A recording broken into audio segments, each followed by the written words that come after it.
Assalamualaikum warahmatullahi wabarakatuh. Perkenalkan, nama saya Ramadhani Wahyu.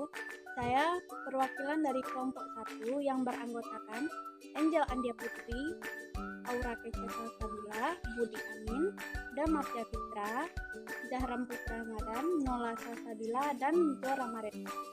Jadi kali ini saya akan mempraktekkan etika batuk yang benar. Yang pertama yaitu gunakan tisu untuk menutup mulut dan hidung Anda ketika batuk. Yang kedua, jika tidak ada tisu, gunakan lengan bagian dalam dan jangan gunakan telapak tangan. Selanjutnya yaitu gunakan masker selama kita batuk dan juga bersin. Selanjutnya, buanglah tisu yang sudah digunakan ke tempat sampah.